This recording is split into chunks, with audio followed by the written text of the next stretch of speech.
proceed. I'm ready. You ready? Oh, okay. This is an interview with former Clerk of the House Attorney Ed Perry for the Jackson State University Robert Clark Era Oral History Project by Emanuel J. Abston. Attorney Perry is in a conference room in the state capitol, and the time is 10:40. Good morning, Attorney Perry. Good morning, Dr. Abston. Have you always lived in Lafayette County? I have. I moved to Lafayette County in 1948, right before I started the first grade. All right. So 6 years old. So I guess I guess I'm a lifelong resident most of my life. Right there. Very good. Very good. Now, early in life, did you prepare yourself for a profession? Well, I guess I went to, of course, to grammar school there in Oxford. Went to high school there in Oxford, University High School. Started Ole Miss, of course, it was so convenient because it was located in Oxford. Went to undergraduate school, and history and political science was my undergraduate degree.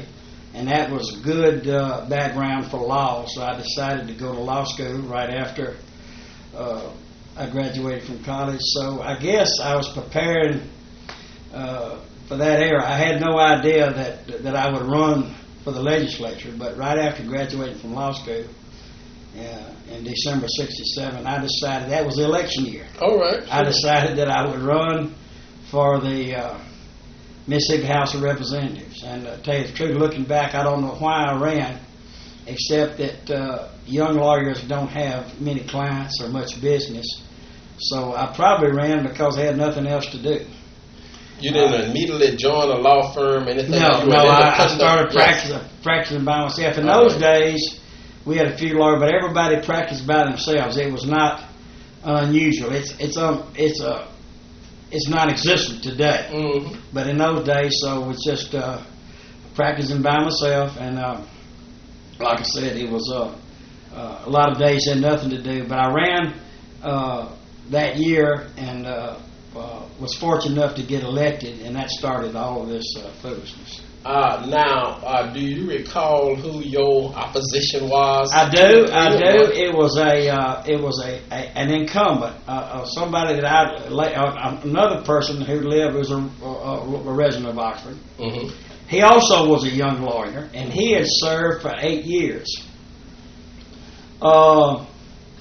And I ran against him. And the truth is, looking back, he did not really have his heart in it. I don't think he campaigned very hard. He didn't even announce to the last day of qualifying, so he didn't do much work. And I thought a lot of times that had he really put forth an effort, or perhaps had he campaigned real hard, I don't know whether I'd have won or not. But through that and a lot of luck, I was elected.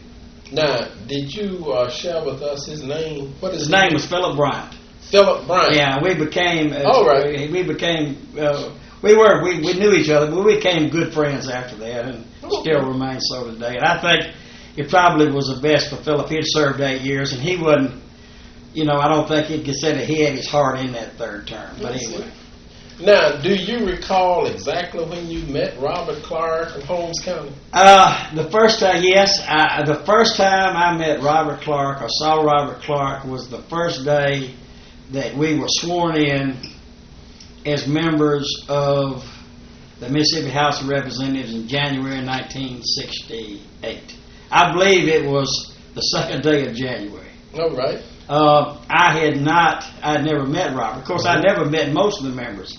Actually, that day that I got sworn in was the first time I had ever been in the Capitol. Much less, anyway. I had not been. I'd have to say I had never been in the Capitol before. So I was sworn in that day, and I saw Robert. I don't believe I talked or met Robert that day because there was a lot of TV cameras around. Sure, it was a big occasion, and I don't remember being able to get close to Robert for some time. Now, you are familiar with this book, Will Campbell's. I am. Are you? I am. Now, let me just focus in on just maybe 2 or 3 things related to this. Now, in the book, as well as you can recall, perhaps, do you recall who escorted him to this seat up front and the like? You were on in the chamber, so to speak. No, I don't. He says it was a man from Neshoba County. So I can't confirm nor deny that. I tell you, I remember. Mm-hmm. I remember in those days you had, of course, delegations from the various counties. Yes. And one of the first items of business was seating arrangement. Mm-hmm. And I remember that if you had members of your delegation who had been here before, they could choose the seat. They chose their seats first. So incumbents got to kind of choose their seats. And then if you were a member of that delegation, then you could sit with them. And in my case, in that particular time frame, Panola and Lafayette counties were together. Mm-hmm. Lafayette had one, Panola had one, and Panola Lafayette had one together. So that was my delegation. Both the other gentlemen were incumbents. Mm-hmm. So they sat particularly up front. So I got to choose my seat next to them. Mm-hmm. I don't remember. Therefore, I don't remember anybody escorting anybody. It was just kind of get out there and then fill in the blanks, Okay. Now, let's sort of backing up here also. He defeated the incumbent J.P. Love. Now, did you know him? No, I never. Any comment on that campaign? No, I didn't know anything about it other than what the papers reported. Okay. That he would be the first Afro American elected since Reconstruction. I later met Mr. Love. Okay. After but I didn't know at the time. I didn't know Mr. Love. All right. Now let's look at the legislation ultimately to surface or whatever. Now, do you recall whether or not you ever co-sponsored any bill with Robert Clark? I'm sure as we got through in later years, probably so. But understand, in those first years, I don't know that our backgrounds were different. I was a lawyer; he was an educator. I'm not sure that we would have. And of course, the way the bill sponsors are is kind of misleading in a way, because usually you have one author, a principal author, and that bill will be circulated around. And people would just put their names on bills. So they may be a sponsor and not know what the heck's in the bill. So sponsorship, usually there's only 1 or 2 or 3 real sponsors who really know. Mm-hmm. But I'm sure, so therefore, I don't know that we ever worked authoring any particular bill. Later on in his education, I was very much an advocate of education as Robert was. So I'm sure we probably signed a lot of bills together, which made us equal sponsors, but I'm not sure that we ever worked on any particular bill itself, if I'm making any sense. All right, sure, I understand. Now, like you said, there were a lot of bills proposed and the like, and maybe they were not enacted, but along with education, he seemed to have been a strong advocate of health care, as well as, we would just say, teacher salary increases. Any comments on that? My area was always a little different. Robert worked in health care, in education. I never served on the education committee in the House in all the years I was here. And also, I never served on. I served on public health for a short time and asked to get off because I didn't have time to make all the meetings. I spend most of my time in appropriations and judiciary, so therefore there wasn't time for all of it. Okay. Normally you have Robert, I saw Robert all the time, but Robert's area of health and education was really in 2 committees that I never served on as such. So therefore we didn't interact committee-wise as such. All right. Now, Okay, let's go on to Robert's relationship with the Speaker, Buddy Newman. Mm-hmm. Now, it seemed as if he was maybe the one person who may have cast the right vote, number 62, as being the one who put Buddy Newman in as Speaker. Now, is that really the case? You know, I'm looking. They did get his support. And, actually, in my mind, you know, it's a little vague here, but actually, that is not quite so. It may be that Buddy Newman's, and he and I were good friends. Buddy Newman's rise to power actually came about when he was elected pro tem. And he was elected pro tem in 74 and 1975. Each time for just the period of the session, because the permanent speaker, Mr. Junkin, was ill.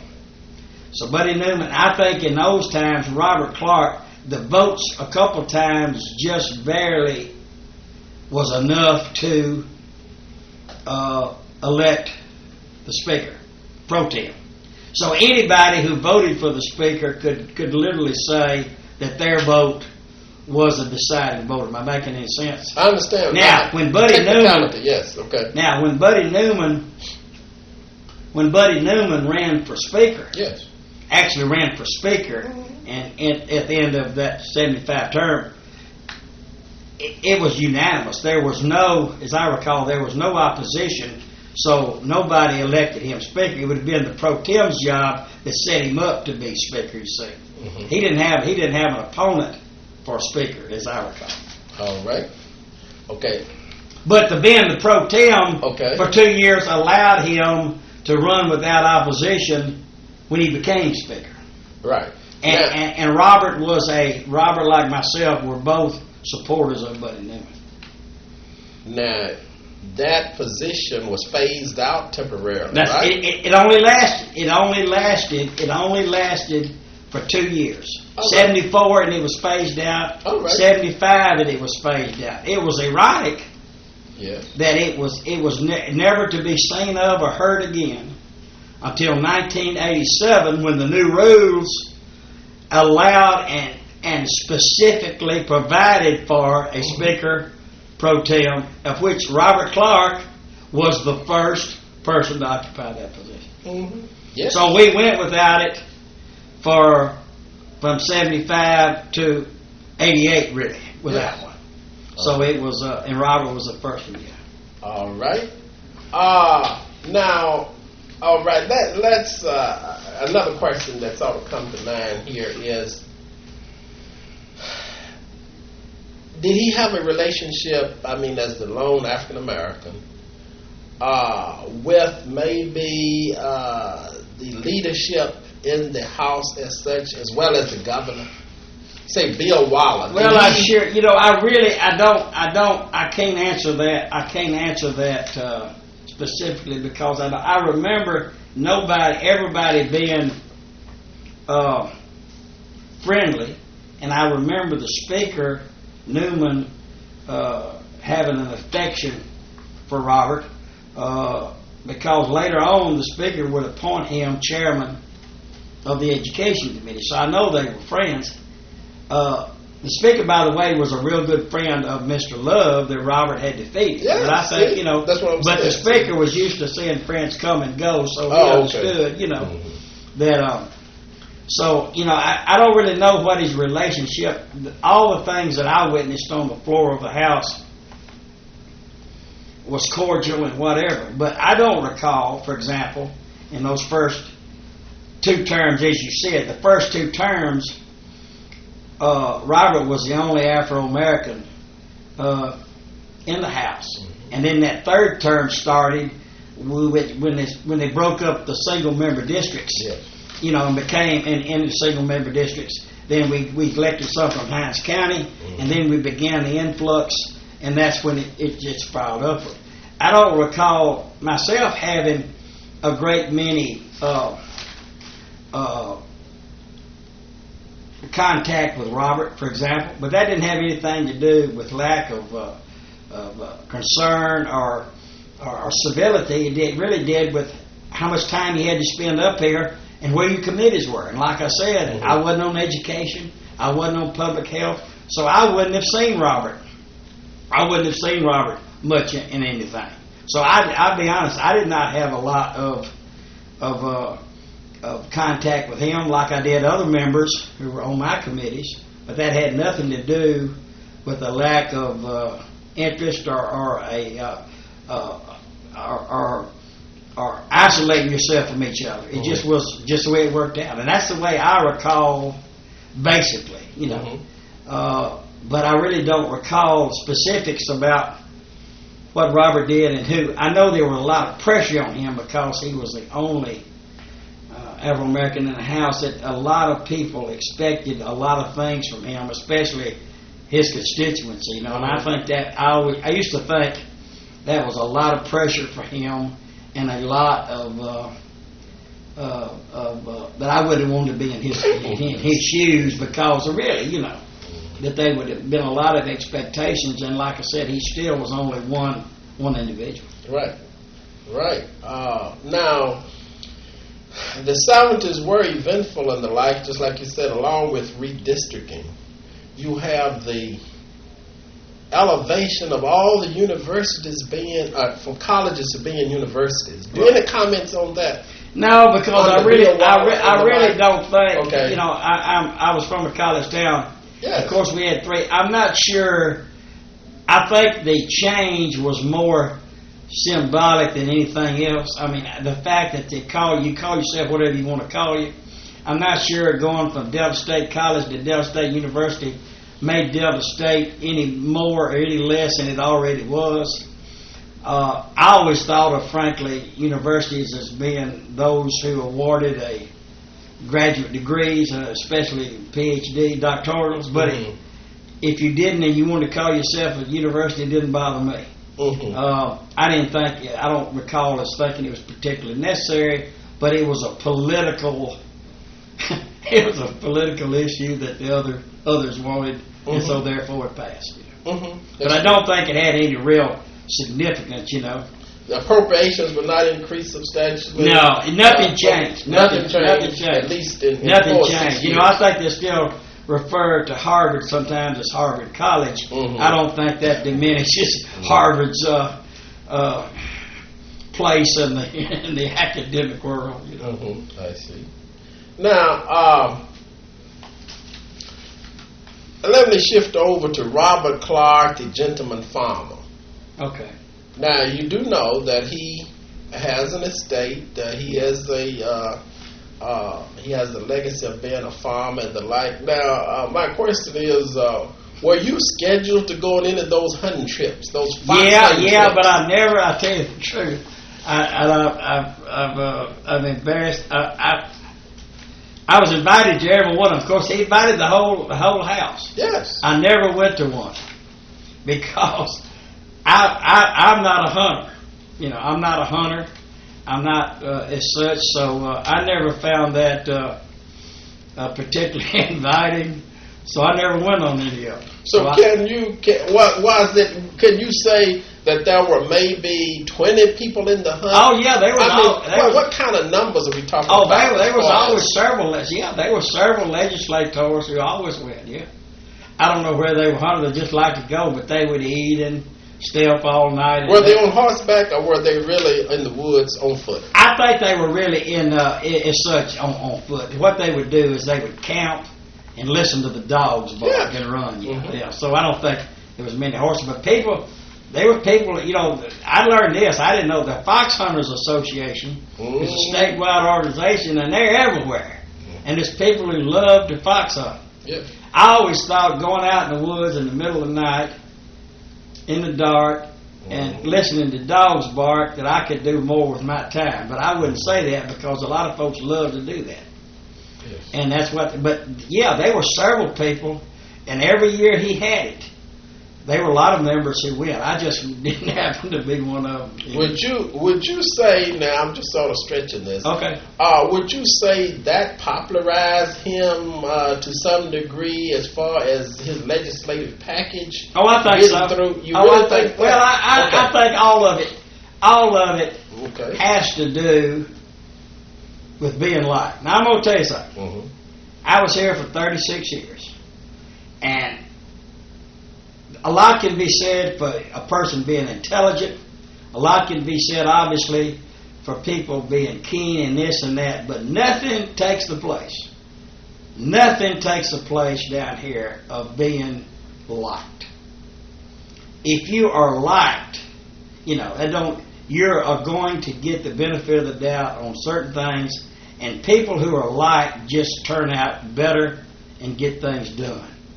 Maybe if they can't help you this time, but they like you, they'll go an extra, So all the package you're talking about, yes. It all deals with getting along with people.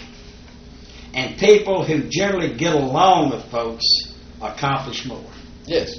So now, on that note, how do you identify him as a personality? I think he was a real master of it. First of all, he had the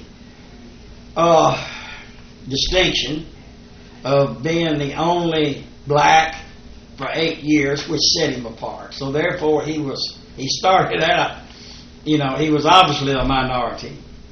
So he had to cultivate friendships. Yes. And I think he had to do that through his personality, and I think he did that. He was always kind. He was always, he wasn't rude. He wasn't boisterous. He wasn't, and some members are, quite frankly. He was never like that. He tried to be friendly, and then things like these activities, like we were talking about with hunting, I think just endeared him as just a good person. And I think after all, when it's all said and done, you are known, people find out what kind of person you are, And I think there's one thing I think that sets, in my mind, that sets Robert Clark apart. It's not the only situation, but that to me speaks of his real character, and that is Robert's wife died tragically after they'd been married a short time. Sure. Mm-hmm. And Robert had 2 young boys. Yes. And I can imagine what it would have been like if I'd had 2 young boys. Mm-hmm. I would have probably been looking for a grandmother or an aunt or a sister or something. Robert raised those boys from that day forward. And I always thought, how many men would have taken it upon himself to raise young children mm-hmm. by yourself? And it was always, that to me was always a real benchmark in the kind of person he was. Now he later married years later. Yes. But his children were grown. Yeah. He didn't need a wife to raise children then. But that, to me, that spoke of Robert Clark's character. And I think a lot of folks knew that. And I think that endeared him to a lot of people. Attorney Perry, how do you want to be remembered in history? Having served for 36 years, what about your public image? Well, any comment on that? No, Dr. Abston, I'm not naive enough to believe that any of us really make that much of an impact. I think we make impact at the time, but the time comes and it changes, and all I want to do is be remembered as someone who did their job, and that's it. And I think that's the only way you can be remembered. As far as changing the world or changing anything, no. But I do think that the little part we played, the small part that we made it better at the time, but like I said, so much time passes and there's new people and new things, and it just keeps on going, So I'm not sure that I'll be remembered very long. It's just nice to to be remembered at the time. Now, on Robert Clark's legacy also now, how do you interpret him emerging as being Speaker Pro Tem? Here again, you say, any comment on why, this complete turnabout, although there were other members in the Black Caucus and the like. Well, I think. What's your comment? I think. Well, I think it. And it's a good question, but I think it's Robert paying his dues. Robert was the first. Robert was the first.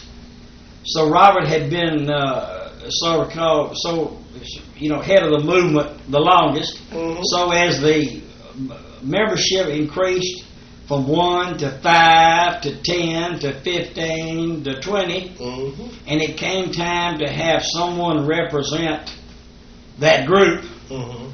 And when they wanted a minority to serve as pro tem, then I think it kind of fell Robert's lot. But I think Robert was the obvious person.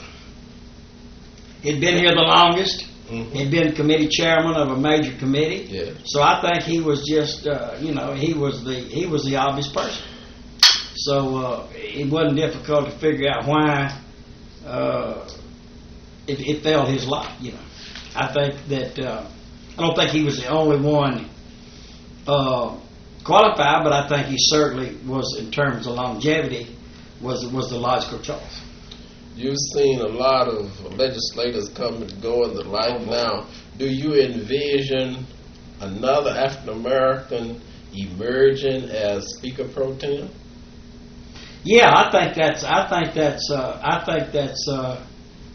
very possible. I don't know. Now that I've been away a while, I don't know a lot. All of the people now, the younger ones coming up, as to who